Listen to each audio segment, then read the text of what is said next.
Bledsoe was arrested. Patrick Montgomery was in court. Jonathan Manapa will stay in federal custody. No, I don't take responsibility at all. Hey everyone, welcome to the show. So 28-year-old Pennsylvania resident Mitchell Vukich traveled to D.C. with his co-defendant Nicholas Peretta. Vukich later told the FBI that he just went to, quote, see what was going on, and he claimed that he had no intention of storming the Capitol. But Vukich was seen on Capitol grounds wearing protective goggles. And Vukich and his friend admitted that they saw at least one officer being assaulted by the mob. They witnessed others that were advancing past very obvious barricades and officers, and they said they saw flashbang grenades, they saw tear gas being deployed by the police, yet they continued on to the Capitol, and they were seen on surveillance video illegally entering the building. Vukich at one point opened his jacket when they were inside, and you could see that he was wearing a QAnon t-shirt. You've probably seen this before. It has a Donald Trump style drawing. It's like Donald Trump's hair, but it's the, I think it was from the Punisher movie, that drawing as the face. And it says, you know, where we go one, we go all, or was the hashtag for that. So the surveillance video cameras also captured Vukich at one point opening up a cabinet in a hallway. And then both Vukich and Peretta were seen kneeling down, and they were picking up papers that had been left on the ground. So the two of them still had those documents with them when they exited the Capitol. Later that day, Vukich texted several people, and he wrote things like, quote, "Bro, I was in the Capitol building. I almost got shot. Bro, I was in the first 15 people in the Capitol.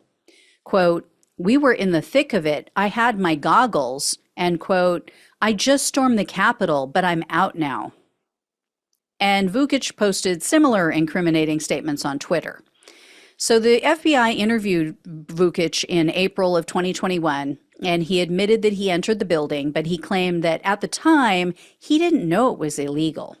And Vukich was asked about the papers that he stole, and he admitted that he took them, but he said he threw them out in an unknown trash can.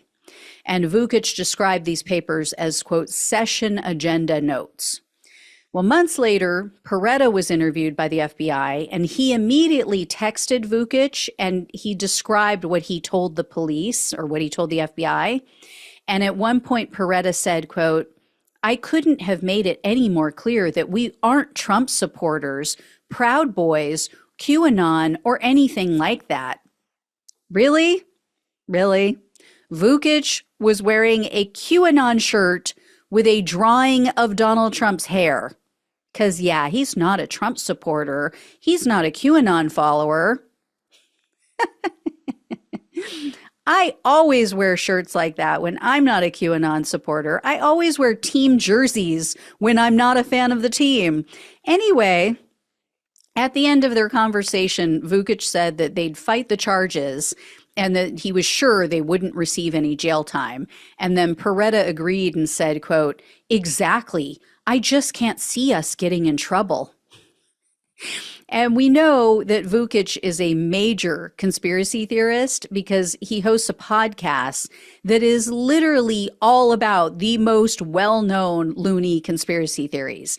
It's called Down the Rabbit Hole with Mitch Vuk. So Vukich was arrested on June 23rd of 2021, and he was charged with entering a restricted building or grounds, theft of government property, 2 counts of disorderly conduct, and parading or demonstrating in a Capitol. In September of 2021, Vukich pleaded guilty to the parading charge, and he faced up to 6 months in prison, 6 months of probation, and $5,000 in fines. However, the prosecutor requested only 1 month in prison and $500 in restitution. Vukich's criminal history includes 2 convictions related to the use of illegal substances, but he's never actually spent any time in prison. And Vukich's attorney argued that he needed probation in this case as well, because, you know, he didn't really do anything that bad. So U.S. District Judge Tanya Chutkan presided over Vukich's case, and at the sentencing hearing, she told Vukich, quote, "What you did on January 6th is no caper. It was no, let's go check out what's happening. This was a violent attempted overthrow of the government. Judge Chutkan went on to say, quote, "There's no mob without a crowd, and not everybody needs to be beating police officers and stealing property to be part of the mob. Those people who were acting violently were emboldened and encouraged by people like Mr. Peretta and Mr. Vukich." And then she added that if Peretta and Vukich hadn't added to the size of the crowd, quote, "this mob wouldn't have gotten as far as they did." And then the judge called them out for their BS excuse of curiosity. And Judge Chutkan said, quote, "This isn't Bill and Ted's Excellent Adventure. They had with them eye protective wear, goggles and yellow lensed glasses. That's not normal eyewear. That's what you wear to protect your eyes from tear gas or pepper spray. That's not what you put on your faces when you just go to see what's going on. That's what you put on your faces when you expect resistance from law enforcement. They came prepared for confrontation." So the judge also pointed out how lucky Vukich and his friend were, and that many other people would have been shot if they did what Vukich and Peretta did on January 6th. And we know who she's referring to. In the end, she gave the prosecutor exactly what they requested, so I wish they had requested more. Vukich was sentenced to 1 month in prison and $500 in restitution. So not nearly enough, in my opinion, but you know, if this had been any of the other weak judges, he would have received nothing. He would have received probation only. So good on Judge Chutkan for giving him at least a little bit of time behind bars, but, you know, shame on the prosecutor. Why in the hell are they allowing this guy to plead down to a parading charge when he literally stole government documents?